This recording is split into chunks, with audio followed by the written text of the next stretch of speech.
नमस्कार। महाराष्ट्र के साप्ताहिक मौसम पूर्वानुमान के इस बुलेटिन में आपका स्वागत है। मैं हूं देवेंद्र त्रिपाठी और ये बुलेटिन आप देख रहे हैं मौसम तक चैनल पर। महाराष्ट्र में अगले एक सप्ताह के दौरान यानी 4 जून से लेकर 10 जून के बीच कितना बदलेगा मौसम का मिजाज, आइए जानते हैं। इस समय दक्षिणी महाराष्ट्र के कुछ इलाकों पर बारिश हो रही है, खासतौर पर दक्षिणी कोंकण गोवा, दक्षिणी मध्य महाराष्ट्र, दक्षिणी मराठवाड़ा और साथ ही साथ विदर्भ के कुछ इलाकों पर भी बादल पहुंचने शुरू हो चुके हैं। आपको बता दें कि आज 4 जून है और अब तक मॉनसून गोवा की दहलीज तक पहुंच चुका है। हालांकि बहुत लिमिटेड प्रोग्रेस हुई है। जो वेस्टर्न आर्म है मॉनसून की, नॉर्दर्न लिमिट ऑफ मॉनसून की, वो सिर्फ गोवा के टिप तक पहुंची है, लेकिन अनुमान यह है कि गोवा के कुछ इलाकों तक कवर कर लेगी।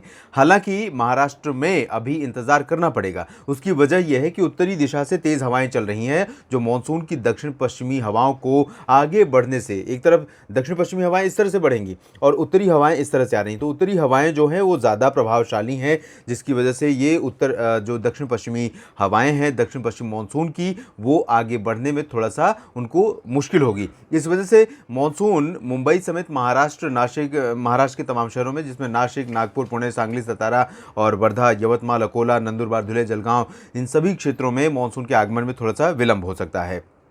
हालांकि सामान्य समय के आसपास आगमन हो सकता है, ऐसी संभावना है। विलंब मैंने सिर्फ इसलिए कहा क्योंकि केरल में सामान्य समय से पहले मानसून पहुंचा और इसी तरह से अंडमान व निकोबार द्वीप समूह में भी सामान्य समय से पहले मानसून पहुंचा था। फिलहाल अनुमान यह है कि अगले एक सप्ताह के दौरान दक्षिणी महाराष्ट्र के तमाम इलाकों में बारिश होने की संभावना है। खासतौर पर दक्षिणी कोंकण गोवा, मुंबई से लेकर पूरा का पूरा जो सिंधु दुर्ग तक का रीजन है, इन भागों में रुक रुक कर हल्की वर्षा होती रहेगी आने वाले दिनों में। और इसी तरह से मध्य महाराष्ट्र की अगर हम बात करें तो सांगली, कोल्हापुर, सतारा, सोलापुर, उस्मानाबाद, पुणे और अहमदनगर, इन भागों में भी बारिश होगी। और उस्मानाबाद यानी मराठवाड़ा का रीजन है, बीड, परभनी, नांदेड़, हिंगोली, जालना, इन भागों में भी कुछ स्थानों पर वर्षा होने की संभावनाएं हैं। उत्तरी मध्य महाराष्ट्र, उत्तरी कोंकण गोवा और मैं कह सकता हूं कि उत्तरी जो मराठवाड़ा का रीजन है और विदर्भ के अधिकांश इलाकों में ज़्यादा बारिश की संभावनाएं नहीं है। लेकिन जैसे जैसे हम आगे बढ़ेंगे, यानी आज 4 जून है, हम आगे बढ़ेंगे 5, 6, 7 और 7 जून के आसपास जो बारिश की इंटेंसिटी है, बारिश का प्रभाव है, वो उत्तरी क्षेत्रों में भी बढ़ने लगेगा।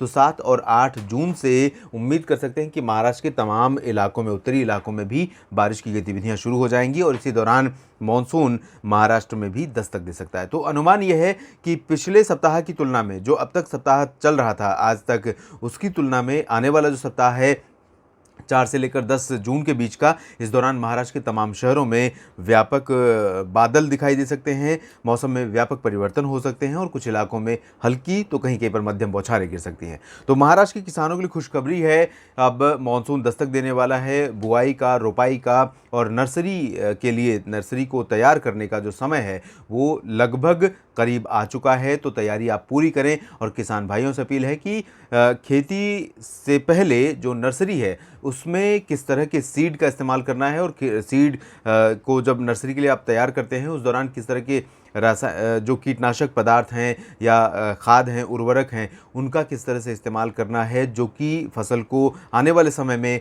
बेहतर रखे, इसका आप ज़रूर ध्यान रखें और एक्सपर्ट से सलाह लेते रहें।